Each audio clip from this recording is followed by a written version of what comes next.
Olá, seja bem-vindo ao quarto GTcast, o seu podcast sobre gestão tributária. E eu conto aqui mais uma vez com a presença ilustre de Gustavo Reis e Aline Fagundes. Olá pessoal, é um prazer estar novamente aqui com vocês. Olá pessoal, é com muita alegria que estamos aqui novamente. E você que está acompanhando esse trabalho aqui do Foco Tributário, acompanhando os nossos GTcasts, não deixe de participar mandando suas dúvidas, seus comentários, sugestões de temas também para a gente trabalhar aqui. E como você que já acompanha sabe, nós começamos cada um desses programas falando das principais notícias no mundo tributário. E é agora que a gente vai passar a palavra para a Aline Fagundes, que vai trazer para a gente a sessão GT News.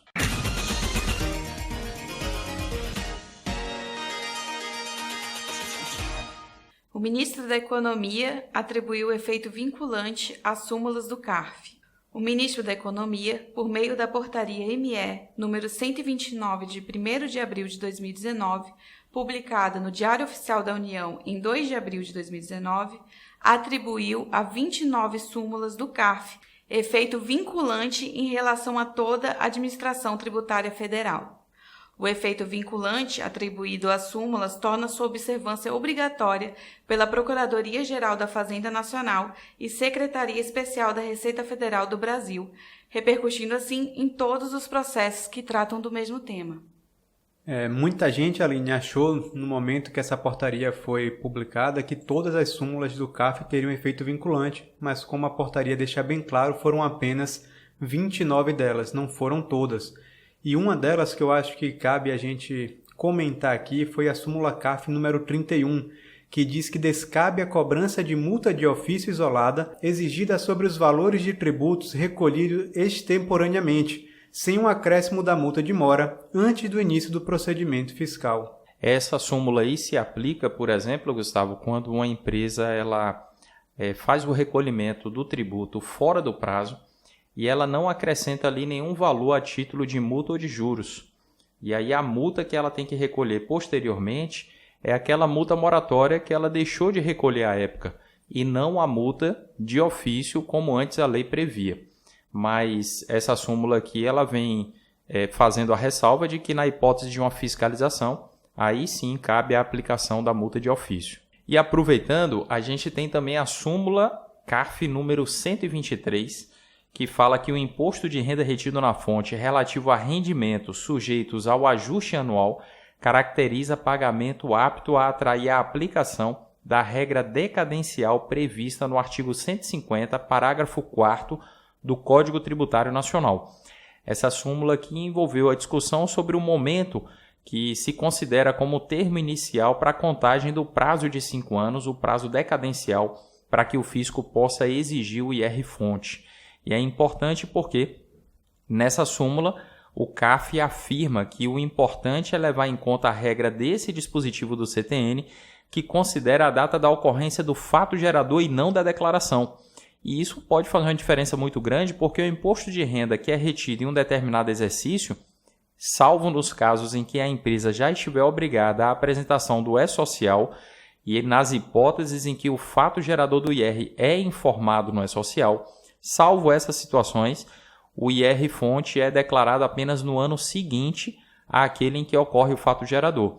Então, estabelecer que o momento para a contagem inicial desse prazo de 5 anos é o do fato gerador acaba fazendo uma grande diferença nos casos concretos. Reforma tributária. Proposta do governo prevê imposto eletrônico sobre pagamentos. De acordo com a proposta em gestação no governo, a primeira mudança seria acabar com a tributação sobre a folha salarial, ou seja, os 20% cobrados de patrões por meio da contribuição previdenciária. No lugar, a intenção é criar uma contribuição eletrônica sobre pagamentos. Interessante essa notícia, Aline, e a gente precisa relembrar que toda reforma, toda mudança que está ligada à arrecadação do governo, ela tem que ter algumas cautelas, porque isso vai repercutir em uma menor arrecadação do governo. Então, o secretário da Receita, Marcos Sintra, quando ele se manifestou sobre essas mudanças que você comentou aí, ele disse que 2 frentes seriam trabalhadas para evitar um baque muito grande para o governo na arrecadação. Uma delas seria que essa redução, né, seria proporcional ao longo do tempo. Então, ia se reduzindo ali aos poucos essa alíquota para que o governo não sentisse tanto esse impacto direto. E a outra medida que ele falou, né, nas próprias palavras dele, se todos pagarem, todos pagarão menos. Então, o que ele quis dizer? Que ao mesmo tempo que você vai reduzir a carga patronal, ao mesmo tempo ele quer aumentar ou criar a tributação sobre o trabalho informal, porque dessa forma você equaliza de alguma forma a balança para que o governo não saia prejudicado no meio dessa reforma. Pois é, Gustavo, segundo o governo, o objetivo dessa proposta é estimular o emprego em um momento no qual a taxa de desemprego cresceu para 12,4% e já atinge aí 13,1 milhões de pessoas no trimestre encerrado, agora em fevereiro, segundo fonte do IBGE. E eu particularmente acho que essa proposta ela enfrenta uma resistência política muito grande, porque essa nova contribuição, ou esse imposto, a depender aí de como for a natureza jurídica desse tributo, guarda muita semelhança com a extinta CPMF, que gerou um grande trauma aí na população de uma maneira geral, porque ela veio com uma contribuição provisória e quase que ela se tornava permanente. Felizmente, o texto lá da Constituição, da emenda constitucional que criou a CPMF, estabeleceu um prazo de expiração e por mais que o governo fizesse um esforço para prorrogar naquela ocasião, não encontrou ambiente político para tanto. Então eu acho muito difícil que os deputados e senadores acolham essa proposta, por mais que ela possa oferecer algumas vantagens no que diz respeito ao estímulo do emprego, ao incentivo à abertura de novos postos de trabalho. Empresa pode ser multada por excluir ICMS do PIS e da COFINS. A demora do Supremo Tribunal Federal para finalizar o julgamento que excluiu o ICMS da base de cálculo do PIS e da COFINS pode levar empresas a serem penalizadas por causa dos dados enviados à Receita Federal por meio da escrituração fiscal digital. O órgão multará os contribuintes com decisão judicial, que não especificaram o cálculo, que informarem no documento a exclusão do ICMS registrado em notas fiscais. Segundo a Receita Federal, se não houver decisão judicial determinando especificamente a base de cálculo da exclusão, será adotada a interpretação dada pela Solução de Consulta Interna número 13 de 2018. E mais uma vez a gente volta a tratar desse tema aqui. Eu acho que esse tema acompanha a gente desde o primeiro podcast, né? E como o STF ainda não julgou os embargos de declaração lá no recurso extraordinário que acolheu essa tese, então não houve o trânsito em julgado dessa decisão. E o que tem acontecido? Alguns contribuintes estão declarando na sua EFD a base de cálculo do PIS e da COFINS, excluindo o ICMS que é destacado nas notas fiscais de venda. Mas nessa solução de consulta interna, a Receita entendeu que a base de cálculo deve ser o valor da receita bruta, excluído o valor do ICMS a recolher, que seria já o resultado da conta corrente do ICMS. Isso faz uma diferença muito grande, especialmente para as empresas que têm um volume grande de compras e que no conta corrente acaba abatendo uma parcela significativa a título de créditos nas entradas de mercadorias. Inclusive, nós publicamos aí há poucas semanas um comentário específico sobre esse tema lá no nosso blog do Foco Tributário, no qual nós explicamos com maiores detalhes toda essa polêmica e no final a gente deixou uma recomendação de que enquanto o STF ainda não julgar esse embargo de declaração, que os contribuintes realmente adotem o posicionamento da Receita aí como um procedimento mais seguro para fins tributários. Empresas do Simples devem inscrever empregados no E-Social. Micro e pequenos empresários do Simples Nacional, que faturaram até 4,8 milhões por ano, começaram agora no dia 10 de abril a cadastrar dados dos trabalhadores no sistema do E-Social e enviar as tabelas. Lembrando que a exigência também vale para empregadores pessoa física, exceto os domésticos, produtores rurais pessoas físicas e entidades sem fins lucrativos. Até 30 de junho, o cadastramento é opcional. Depois dessa data, quem não enviar os dados será autuado e pagará a multa. Lembrando mais uma vez que esse terceiro grupo ele passou a ter a previsão de apresentação obrigatória dos eventos periódicos do E-Social a partir de julho de 2019. Então, essa segunda fase, que se iniciou dia 10 de abril, ela encerra até o dia 30 de junho e, a partir de então, começa a terceira fase, o envio dos eventos periódicos. Nova versão do Perdicomp Web inclui créditos de imposto de renda retido na fonte de cooperativas e contribuição previdenciária retida. A Receita Federal informou que, desde o dia 29 de abril de 2019, o programa Perdicomp Web pode ser utilizado para créditos oriundos de imposto de renda retido na fonte de cooperativas e para créditos de contribuição previdenciária retida na prestação de serviços. Aqui eu acho que tem duas observações importantes que a gente pode fazer. A primeira delas é que, para trazer uma maior agilidade e segurança para o contribuinte, para aqueles que já estão obrigados ao envio da FD-REINF, o Perdicomp Web vai importar os dados diretamente dessa obrigação, sem precisar que o contribuinte vá lá e preencha manualmente, evitando assim erros. E uma segunda ressalva que é bom a gente fazer é que a compensação cruzada, de créditos e débitos fazendários e previdenciários no Perdicomp Web só vai ser permitido para quem já envia a DCTF Web. Então, para aqueles lá do primeiro e segundo grupo, já poderão utilizar essa compensação cruzada, mas para os demais ainda não. E falando dessa compensação cruzada, vamos lembrar que a gente gravou um vídeo e publicou lá no Foco Tributário, ainda no ano de 2018, comentando essa mudança muito importante que autorizou a compensação de contribuições previdenciárias com imposto de renda, PIS, COFINS, CSLL e vice-versa. Isso que só é possível para as empresas que estão obrigadas à transmissão dos eventos periódicos do E-Social, da FD-REINF e também sujeitas obrigatoriamente à entrega da DCTF Web.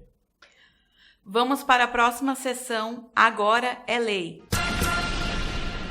Solução de consulta COSIT número 134 de 27 de março de 2019. Essa solução de consulta COSIT, apesar de estar datada em 27 de março, ela foi publicada ali no início de abril e por isso ela entrou na nossa pauta desse mês, desse podcast.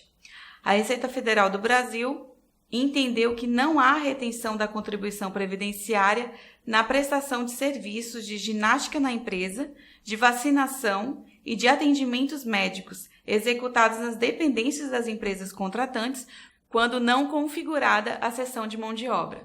Aqui vamos lembrar que, em relação à ginástica laboral, essa ginástica contratada pelas empresas e que muito comumente é objeto de terceirização, a solução de consulta número 607 de 2017 já dava a entender que, na maioria dos casos, não vai ficar configurada a seção de mão de obra porque não há a subordinação dos trabalhadores terceirizados ao comando do contratante. Aquilo que a gente vem discutindo aqui desde o primeiro podcast, que passou a ser um elemento fundamental para caracterizar a seção de mão de obra, embora a Receita Federal tenha se manifestado desde então de uma maneira muito superficial a respeito do que é esse conceito. Inclusive, Alexandre, eu costumo dizer que desde 2016, com a solução de consulta COSIT 114, no qual a Receita Federal trouxe esse novo elemento aí da seção de mão de obra, de lá para cá ela ainda não se manifestou para dizer o que é a subordinação. Em todas as soluções de consulta que ela fala de alguma forma sobre esse conceito, ela simplesmente diz o que não é. E foi mais uma vez o que aconteceu aqui. Ela disse que colocar o cronograma de atuação e formato de prestação de serviços não caracteriza a subordinação. Mas, por enquanto, a gente ainda não viu nenhum parâmetro objetivo dado pela Receita para definir o que é a seção de mão de obra dentro desse elemento da subordinação. E eu quero aproveitar, Gustavo, e fazer até o registro de uma dúvida que um cliente nosso, uma das unidades do SESI, já que em vários estados o SESI, que é integrado à Federação das Indústrias, é assinante do site Gestão Tributária, e em um desses estados eles consultaram a gente porque eles prestam serviço de ginástica laboral para as indústrias que estão estabelecidas ali naquele estado e eles não possuem pessoal próprio no seu quadro de funcionários aptos a prestar esse serviço. Então, eles contratam uma empresa que fornece a mão de obra para o SESI capacita, qualifica e orienta esses trabalhadores para que eles possam se deslocar até as dependências dos clientes e realizar essa atividade de ginástica laboral. Nesse caso, a gente enxerga a cessão de mão de obra, porque entre o SESI e a empresa terceirizada que disponibiliza os trabalhadores para o SESI designá-los para onde bem entender, aí sim existe uma relação de subordinação. Outra coisa, Alexandre, no início, logo que esse conceito surgiu, eu inclusive lembro que no livro Gestão Tributária de Contratos e Convênios que você escreveu, você diz lá que com esse novo conceito, muitos casos que eram sujeitos à retenção deixariam de ser, justamente por não existir essa subordinação. Mas engraçado que recentemente, lá em Aracaju, em uma turma de retenções previdenciárias, a maioria dos alunos se manifestaram no sentido de que, na dúvida, eles têm procedido à retenção. Então, apesar de aparentemente esse conceito reduzir as hipóteses de retenção, o que a gente tem visto é que muita gente, por não conseguir ainda delinear esse conceito, na segurança tem procedido à retenção em quase todos os casos. É verdade, Gustavo. O clima de insegurança jurídica aí está predominando e levando muita gente a adotar esse procedimento por cautela. É uma pena porque muitas empresas a gente tem visto serem tributadas na fonte de maneira indevida. E isso pode gerar uma série de transtornos, como, por exemplo, a supressão do capital de giro da empresa. Uma pena, mas que a gente compreende o posicionamento conservador dos tomadores e a gente enxerga que isso realmente só vai ter solução, como você bem falou, no momento em que a Receita Federal disser, com contornos mais claros, o que é essa subordinação que caracteriza a cessão de mão de obra. Solução de consulta COSIT número 120, de 26 de março de 2019. A Receita Federal do Brasil entendeu que no momento do pagamento pelas entidades federais à emissora do cartão eletrônico, é preciso identificar os fornecedores de insumos alimentícios que serão utilizados pela autarquia consulente. Caso não seja possível a identificação, não há obrigatoriedade da retenção na fonte do Imposto de Renda, CSLL, PIS, PASEP e COFINS. Essa é uma situação bastante específica, mas para aqueles que são entidades federais e vários clientes nossos têm esse perfil, são órgãos, autarquias, fundações da União ou empresas públicas, sociedade de economia mista do governo federal, na contratação de produtos e serviços por meio de empresas intermediárias que disponibilizam cartões eletrônicos, existe uma previsão lá no artigo 18, parágrafo 4º da Instrução Normativa 1234, para que a retenção seja feita individualmente em nome de cada estabelecimento onde o cartão eletrônico for utilizado. Mas o que a Receita fala nessa solução de consulta COSIT é algo muito lógico, é que não existe a possibilidade de um ente federal identificar onde esses créditos serão gastos na medida em que o pagamento à empresa de emissora do cartão refeição ou do cartão alimentação eletrônico, ela não pode, neste momento, identificar onde os valores serão aplicados, diferentemente, por exemplo, do cartão combustível, porque o cartão combustível ele é pago pelo ente federal à empresa intermediadora após a apresentação de um relatório demonstrando onde se deu o consumo daquele combustível. E só nessas hipóteses é que a retenção deve ser feita em nome de cada posto de combustível, algo que se revela extremamente trabalhoso para algumas entidades federais que têm aí uma estrutura muito pulverizada, muito capilarizada. Lembrando, Alexandre, que a nota fiscal que é emitida pelos prestadores de serviço ou fornecedor do bem, ela tem que ser emitida contra o tomador de serviço e não contra o intermediário que está fazendo a intermediação entre os dois. E um outro detalhe, Aline, que eu achei interessante ao ler lá a fundamentação da Receita, é que a empresa alega que a intermediadora não cobra taxa ou comissão e que por isso eles não fariam a retenção. E aí a Receita foi bem clara ao dizer, olha, esse procedimento é assim caso ele coloque na nota fiscal que a taxa de comissão ou intermediação é zero. Caso ela esqueça de proceder a essa formalidade na nota fiscal, ela tem que sofrer a retenção pela alíquota de 9,45% sobre o total da nota. Solução de consulta COSIT número 125, de 27 de março de 2019. A Receita Federal do Brasil entendeu que no rateio de honorários advocatícios de sucumbência, devido aos advogados empregados da parte vencedora, o pagamento e a retenção na fonte devem ser feitos em nome da pessoa física do advogado e não da sociedade unipessoal de advocacia, da qual ele eventualmente seja titular. Olha, se a gente for observar no Código de Processo Civil, o novo CPC, está lá no artigo 85, salvo engano, parágrafos 14 e 15, a autorização para que o advogado ele direcione os honorários de sucumbência para a sociedade da qual ele faz parte. E nessa solução COSIT, a Receita ela não proíbe que esse redirecionamento seja feito também para a sociedade unipessoal de advocacia. Essa figura que foi criada há poucos anos aí na nossa legislação e que é até uma contradição em si mesma, porque sociedade pressupõe a união de duas ou mais pessoas, mas se é unipessoal, é de uma pessoa só. Então a sociedade unipessoal, ela permite ao advogado atuando individualmente ter um tratamento de pessoa jurídica e a Receita não veda que o tratamento tributário dos honorários sucumbenciais seja dado ao advogado enquanto pessoa jurídica. A vedação que consta aqui dessa solução COSIT é por uma outra razão. É porque os advogados que recebem esses honorários advocatícios na hipótese aqui examinada, eles são empregados da empresa que foi defendida no processo. Então, se eles são empregados, a relação jurídica que existe ali é uma relação de emprego, os honorários sucumbenciais têm que ser tributados como rendimentos de pessoa física e não podem ser redirecionados para a pessoa jurídica, entre aspas, da sociedade unipessoal. Solução de consulta COSIT número 114, de 26 de março de 2019. A Receita Federal do Brasil entendeu que, a partir de 1º de janeiro de 2009, para efeito de determinação da base de cálculo do imposto de renda e CSLL devido pela pessoa jurídica, tributada com base no lucro presumido, aplica-se o percentual de 8% e 12%, respectivamente, sobre a receita bruta decorrente da prestação de serviços hospitalares e auxílio diagnóstico e terapia listados na atribuição 4 da Resolução número 50 de 2002 da Anvisa.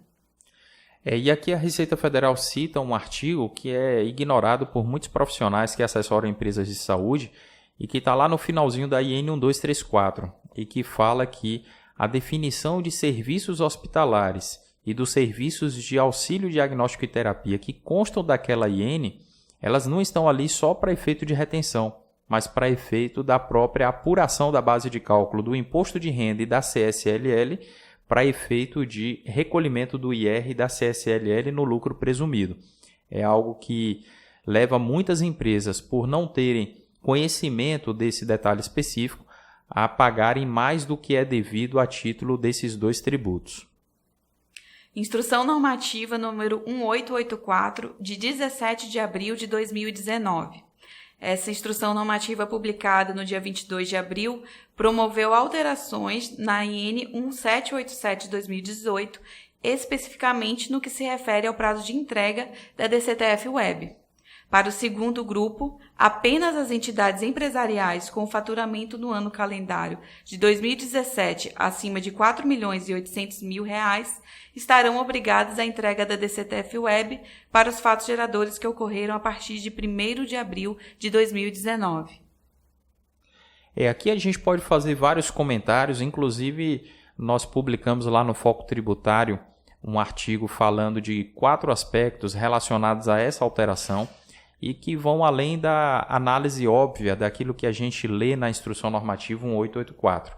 Um dos primeiros comentários é que essas entidades que estariam obrigadas a entregar a DCTF Web a partir de abril de 2019 são aquelas que eram do lucro presumido lá na data de 1º de julho de 2018, independentemente de em 2019 elas permanecerem no lucro presumido ou terem optado pelo Simples Nacional. De uma maneira geral, é como se a instrução normativa tivesse equiparando o tratamento para efeito de entrega da DCTF-Web da microempresa e da empresa de pequeno porte não optante do Simples àquela que é optante do Simples, porque quem é optante do Simples ainda vai passar a entregar a DCTF-Web obrigatoriamente a partir de outubro de 2019. Inclusive, é importante ressaltar, Alexandre, que essas alterações na DCTF-Web não modificam as demais fases dos grupos de implantação do E-Social e ou FD-Reinf. Exatamente. Apesar da mudança ter ido diretamente naquilo que é uma decorrência lógica do E-Social e da FD-Reinf, que é a DCTF-Web, mas ela não alterou aqueles prazos do que já estava fixado lá na Instrução Normativa número 1701 para a FD-Reinf e na Resolução CDES número 2 de 2016. Então, tudo ficou como antes para efeito dessas duas obrigações acessórias. O que mudou mesmo foi só o prazo de início da apresentação obrigatória da DCTF-Web. Medida provisória número 881, de 30 de abril de 2019. A nova medida provisória, chamada pelo governo de MP da Liberdade Econômica, estabelece regras gerais para garantir a livre iniciativa de negócios no país de forma desburocratizada. Dentre várias medidas dessa MP da Liberdade Econômica, a gente destaca aqui a alteração na redação de alguns incisos da Lei 10.522. Para você que é ouvinte aqui do nosso podcast, talvez você não saiba que já há alguns anos a Lei 10.522 prevê a possibilidade de a União desistir de determinadas brigas judiciais quando o processo é decidido de maneira desfavorável e já exista aí uma decisão do STF com repercussão geral ou uma decisão do STJ sob o rito dos efeitos repetitivos. E dessa maneira, a MP 881 ela vem ampliar e aperfeiçoar essa sistemática, prevendo inclusive a possibilidade de, antes mesmo de haver uma decisão definitiva do STJ, do STF, a Procuradoria da Fazenda Nacional avaliar a viabilidade ou não de insistir em determinada tese e, a depender das suas conclusões, ela abrir mão de contestar as ações que envolvam aquela matéria. Eu acho que, se essa medida provisória ela for aprovada, nós teremos um grande avanço, um sinal aí de um amadurecimento muito grande que faz parte desse processo que a Procuradoria da Fazenda Nacional já vem há alguns anos de revisão da sua própria finalidade e do custo-benefício da sua atuação.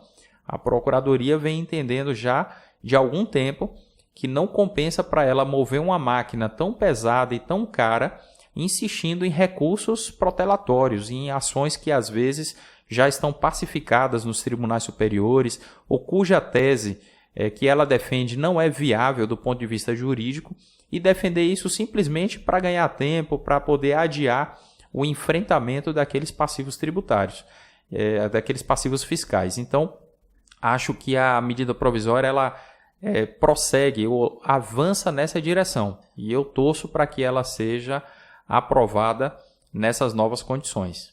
Uma outra mudança que vale a pena a gente comentar aqui foi a do artigo 118A dessa mesma lei 10.522 de 2002. E por que vale a pena comentar ela? Porque nós tivemos acesso a algumas notícias que tinham algumas afirmações que pareciam ali não ser tão coerentes, né? Podiam levar a uma interpretação errada. E as notícias diziam que esse artigo 18A poderia esvaziar a competência do CARF para editar súmulas. Mas, na verdade, o que esse artigo 18A quer dizer é que as súmulas agora vinculantes, referentes à administração tributária federal, elas vão ser editadas por um comitê formado por integrantes do CARF, da Secretaria Especial da Receita Federal do Brasil, do Ministério da Economia e da Procuradoria-Geral da Fazenda Nacional. E essas súmulas já teriam automaticamente um efeito vinculante. Então, na verdade, o que é que acontece? Não é que o CARF não pode mais editar súmulas. Ele pode editar súmulas que vão ter ali eficácia interna, né? Súmulas ali de diretrizes do órgão, mas aquelas súmulas referentes à administração tributária federal vão ser agora editadas por esse comitê. Existe uma reclamação de alguns aí, como a gente viu na imprensa, de que aqueles que são indicados para compor o CARF na condição de representantes da indústria ou do comércio, por exemplo, eles estariam perdendo o direito de participar desse processo de encaminhar as súmulas que seriam dotadas desse efeito vinculante. A priori, a redação do artigo 18A não me parece que afirma isso, porque o ministro da Fazenda ainda vai ter que editar um ato para regulamentar esse procedimento. E só quando esse ato for editado é que a gente vai entender qual vai ser a participação do CARF nesse processo. O CARF já não vai mais encaminhar de maneira individual, sozinho, aquilo que julga que mereça esse efeito vinculante.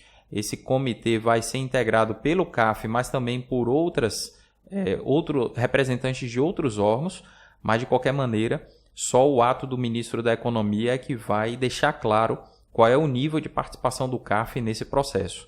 De qualquer sorte, dentro do conjunto aqui, eu não creio que o objetivo seja facilitar o encaminhamento de súmulas para ganharem o efeito vinculante, visando a conveniência do governo. Não me parece, por quê? Porque as mudanças que a gente vê no artigo 19, essas que eu citei agora há pouco, elas apontam em outra direção, no sentido de que a Procuradoria quer dar mais foco naquilo que interessa mais a ela. Inclusive, tanto não é o objetivo de facilitar que eles estão dizendo que o quórum de aprovação dessas súmulas nesse comitê vai ser um quórum qualificado. Então, eu também não acredito que é uma medida para facilitar a edição dessas súmulas, mas sim de talvez trazer algumas questões para análise dentro de um comitê que vai ser entregado aí por 3 órgãos para que a discussão seja trazida ali nesse meio e ali se tome uma decisão efetivamente vinculante. E pelo que eu entendi, qualquer um desses órgãos poderia ter a iniciativa de propor um assunto para ser discutido. Não seria de exclusividade de nenhum dos 3, né, seja do CARF, da Receita ou da PGFN, mas que eles teriam iniciativa de trazer um projeto para discussão e aí esse projeto seria trazido para esse comitê e ali dentro eles conversariam, analisariam e depois levariam para votação e caso aprovado por um quórum qualificado, aquela súmula passaria a ter efeito vinculante. Vamos para a nossa próxima sessão, de olho nos tribunais. CARF analisa a tributação da pejotização pela contribuição previdenciária. Através da análise de diversos julgamentos do CARF, é possível perceber que há uma tendência pela incidência da contribuição previdenciária somente quando houver efetiva comprovação de que há uma relação de emprego entre o contratante do serviço e os sócios que constituíram a pessoa jurídica contratada. E aí, Alexandre, você acha que você pode explicar para a gente um pouquinho melhor essa análise? Olha, essa é uma questão bem interessante porque já de muito tempo muitas empresas têm adotado a contratação de trabalhadores como pessoas jurídicas como uma forma de evitar o peso da carga tributária sobre a tradicional relação de emprego. É até um tema que eu abordo com profundidade no livro Tributação da Atividade de Saúde, já que é muito comum nesse segmento de saúde haver a terceirização de atividades para médicos, dentistas e outros profissionais de saúde que se apresentam como pessoas jurídicas. E aí as decisões que são comentadas, como essa aqui do CARF, elas são interessantes porque de um tempo para cá a gente teve aquela alteração na Lei 6.019 que permitiu a terceirização de atividade fim. Se antes isso era uma alegação para desconstituir um determinado contrato entre pessoas jurídicas e considerar que ali havia uma relação de emprego disfarçada, porque tratava-se de um objeto da empresa que era a sua atividade fim, hoje esse argumento já não subsiste mais. Um hospital, por exemplo, ele pode terceirizar a atividade fim, e isso inclusive foi referendado recentemente pelo STF. Essa alteração que foi promovida na lei da terceirização foi reconhecida como constitucional e o hospital não tem nenhuma limitação do ponto de vista da CLT de fazê-lo, ou seja, ele pode terceirizar a atividade fim. Agora vamos pensar, será que essa terceirização ela não atenta contra a arrecadação do governo, na medida em que aquela pessoa jurídica constituída por um ou vários médicos, ela não vai ter o o custo previdenciário que teria se houvesse ali uma relação CLT, e isso não tem sido analisado pelo CARF como um impeditivo para que esses contratos sejam celebrados. Ou seja, a gente tem assistido aí um acolhimento dessa pejotização, desse fenômeno da pejotização, como algo que, em regra, é legítimo, a não ser naqueles casos em que há, evidentemente, todas as características de uma relação de emprego e que a pessoa jurídica é usada apenas para fraudar a CLT. Na área de saúde, por exemplo, isso não costuma ocorrer porque é muito comum os médicos atuarem em vários estabelecimentos, eles possuírem vários vínculos e, às vezes, com a mesma pessoa jurídica que ele desempenha as funções de medicina dentro de um hospital, ele também atende no seu consultório particular. Por todas essas razões, a gente pode dizer a pejotização está ganhando espaço, ganhando terreno, principalmente em função da pesada carga tributária, que desde o início a gente vem comentando aqui, que é uma carga tributária que desestimula a criação de empregos formais. Supremo Tribunal Federal entende que é inconstitucional lei municipal que fixa critérios de ISS para escritórios. Os municípios não podem criar regimes especiais de ISS para escritórios de advocacia, nem legislar sobre a base de cálculo do imposto. A tese foi firmada dia 24 de abril pelo Supremo Tribunal Federal para declarar inconstitucional uma lei municipal de Porto Alegre que criou um regime diferente para advogados pagarem ISS. Em vez de pagar uma alíquota fixa, conforme manda a legislação federal sobre o assunto, eles pagariam uma porcentagem em cima do preço do serviço que prestassem. Olha, Aline, em relação a isso, eu até avanço um pouco mais para aquilo que a gente está vendo nessa decisão, porque eu entendo que o Decreto-Lei 406 de 68, que no seu artigo 9º fala do regime de alíquota fixa, inclusive para escritórios de advocacia, mas também para várias outras atividades profissionais, esse dispositivo legal ele tem um status hoje de lei complementar e somente lei complementar pode fixar as características gerais da incidência do tributo. Como está escrito lá na Constituição, é a lei complementar que deve definir, dentre outras coisas, a base de cálculo do tributo. Então, a gente precisa considerar que o ISS não pode ter a sua base de cálculo fixada na lei municipal. A lei municipal ela pode reproduzir aquilo que está na legislação nacional e, nesse caso, no Decreto-Lei 406. Por que eu falo isso? Porque Porto Alegre criou um regime diferente para tributar os escritórios de advocacia, usando o faturamento como base de cálculo, ou seja, vedando a utilização do regime de alíquota fixa. Mas o que eu vejo muitos municípios fazerem é permitir a adoção do regime de alíquota fixa, mas criar condições, às vezes, absurdas para que uma determinada sociedade se enquadre nesse regime. Há uns anos atrás, por exemplo, nós defendemos um cliente de um determinado município que a sua lei municipal dizia que só poderia ser regime de alíquota fixa se a sociedade possuísse no máximo 3 ou 4 sócios, não me recordo ao certo. Então, tendo mais do que 4 sócios, a sociedade estabelecida naquele município não teria direito a esse regime de alíquota fixa. Qual é a lógica, qual é a explicação para que uma norma municipal restrinja a tal ponto aquilo que não foi restrito na lei de alcance nacional, no Decreto-Lei 406? Então eu penso que o STF acertou nessa decisão e ele acertará ainda mais quando chegarem ao STF outros questionamentos dessa natureza, questionamentos sobre a regulamentação da base de cálculo do ISS no regime de alíquota fixa, que tem sido feita de maneira abusiva aí por muitos municípios. Eu acho, Alexandre, que talvez uma coisa seja você regulamentar algo que a lei complementar permite, como é o caso, por exemplo, lá da dedução de materiais na base de cálculo do serviço de construção civil. Quando o município estabelece abatimentos presumidos, ele não está impedindo ou negando o direito trazido pela lei federal. Ele está apenas normatizando algo que a lei federal permitiu. Outra coisa é o que aconteceu aqui nesse julgado, e eu concordo, é que ele não estava simplesmente normatizando, ele estava impedindo que os prestadores de serviços tivessem o benefício previsto em lei federal por causa de uma lei municipal. Aí eu realmente concordo que há uma irregularidade. Vamos para a última sessão, pergunte ao especialista.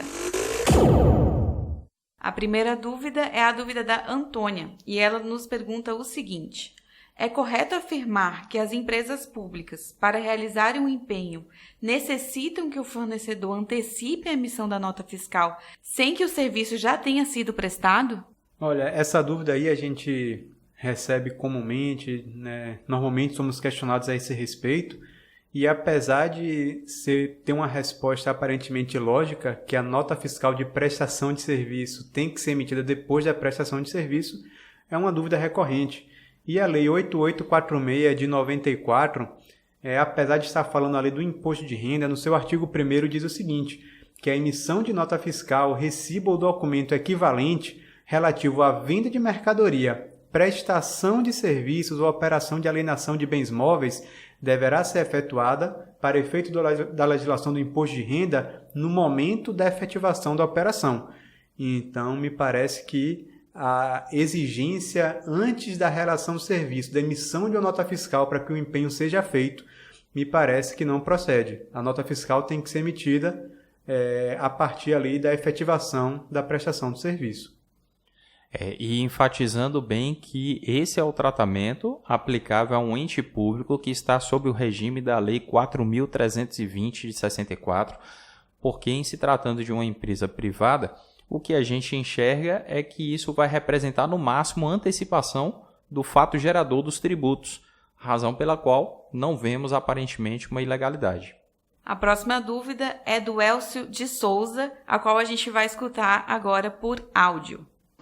A empresa que contrata a pessoa física para prestar serviço para ela no decorrer do ano, ao chegar no outro ano, o imposto de renda, essa empresa que contratou esse serviço, ela tem que fazer o informe de rendimento para a pessoa que a prestou o serviço? Olha, Elcio, em relação à sua dúvida aí a respeito do RRA, é muito natural que haja questionamentos acerca disso, porque é uma figura relativamente nova na nossa legislação, foi criada ali no ano de 2011, passou por uma modificação agora em 2015, e a gente tem até um vídeo no Foco Tributário explicando os contornos desse conceito do tratamento que é dispensado aos RRA. Mas olha, em relação àquilo que é proveniente de decisão judicial, você não deve se ater a um percentual fixo de honorários de advocatícios. Você deve considerar que o valor que foi contratado e pago ao advogado ou à sociedade de advogados, esse custo efetivo pode ser abatido no cálculo do imposto de renda. Então veja, se você está diante de um rendimento total de R$100 mil, que se refere lá, por exemplo, a 40 meses, você vai, antes de jogar esses R$100 mil na tabela progressiva lá do RRA, que é aquela tabela que pega os valores de cada faixa e multiplica pelo número de meses a que se refere o rendimento. Antes de você colocar esses 100 mil lá na tabela, você vai abater os honorários advocatícios. Supondo que eles tenham sido de 20% do valor bruto, então dos 100 mil você vai tirar 20%, 20 mil e vai tributar apenas 80. E esses 80 a gente ainda deve considerar que pode ser reduzido considerando as outras deduções permitidas em lei, como, por exemplo, dependentes, pensão alimentícia e a própria contribuição previdenciária. Portanto, não se atenha a um percentual fixo, mas àquilo que efetivamente foi contratado e pago ao advogado ou à sociedade responsável pela defesa. Só lembrando aqui, Elcio, que a tabela que você tem que usar, a tabela progressiva, tem que ser a do ano vigente. Então, se tem valores referentes a 2014, 2015, por exemplo, você tem que somar todos esses valores e aplicar em cima da tabela vigente e não a tabela do ano a que aquela remuneração se refere. A próxima dúvida que vamos ouvir também vem por áudio e ela é do Júnior. Bom dia, pessoal. Primeiramente, eu gostaria que me incluíssem no grupo aí. Eu estou vendo aqui um vídeo de uma pessoa daí do Foco Tributário passando o telefone para a inclusão no grupo do WhatsApp. Se possível, me tire uma dúvida, por gentileza. No caso de RRA, qual o percentual que pode ser deduzido a título de honorários advocatícios, porque eu já vi algumas matérias, mas nada aqui é clara, né? Eu sei que a gente tem que separar a parte tributável da não tributável, proporcionalizar, mas tem um percentual específico que pode ser abatido. Me tira essa dúvida, por gentileza. Júnior, obrigado pela sua pergunta, pela sua participação. Olha, em relação a esse comprovante anual, é muito normal que as empresas deem para os seus funcionários, até pela pressão que eles exercem ali, para poder apresentar a sua declaração de imposto de renda à pessoa física, e é obrigatório a empresa realmente apresentar para os seus colaboradores empregados. Em relação aos trabalhadores autônomos, a empresa deve considerar duas hipóteses. Há o caso dos autônomos que prestam serviços e a sua remuneração é sujeita à retenção do IR. E nesse caso, é obrigatório não só informar na DIF, como também fornecer o comprovante anual para esses trabalhadores. Agora, há casos em que o trabalhador autônomo presta um serviço e não sofre a retenção do IR em função do limite da tabela progressiva. Então, se, por exemplo, esse autônomo que você contratou aí, ele recebeu uma remuneração de R$1.000, você não faz a retenção do imposto de renda porque ele está naquele limite de isenção. Aí você vai encontrar na Instrução Normativa 1215 de 2011 da Receita Federal do Brasil, o artigo 3º, parágrafo 1º, falando que no caso de rendimentos não sujeitos à retenção do imposto de renda na fonte, o comprovante deve ser entregue até o último dia útil do mês de fevereiro do ano seguinte, mas desde que o beneficiário solicite isso à fonte pagadora até o dia 15 de janeiro. Então, só mediante provocação dentro desse prazo é que você fica obrigado a apresentar o comprovante para essa pessoa física, caso ela não tenha sofrido a retenção do IR na fonte. Então, pessoal, chegamos ao fim de mais um GTcast. Foi muito bom participar com vocês e fica o convite de vocês continuarem nos acompanhando por aqui. É isso mesmo, a gente quer pedir que você curta, compartilhe, comente tudo aquilo que a gente está trazendo para vocês nesses programas. A nossa ideia aqui é compartilhar cada vez mais conteúdos que venham a fazer diferença no seu dia a dia. Muito obrigado pela sua participação. E não deixe de nos mandar a sua dúvida ou pelos comentários aí no vídeo onde você estiver assistindo ou no nosso e-mail podcast@gestãotributária.com.br, que ficaremos gratos em responder as suas perguntas. Um abraço.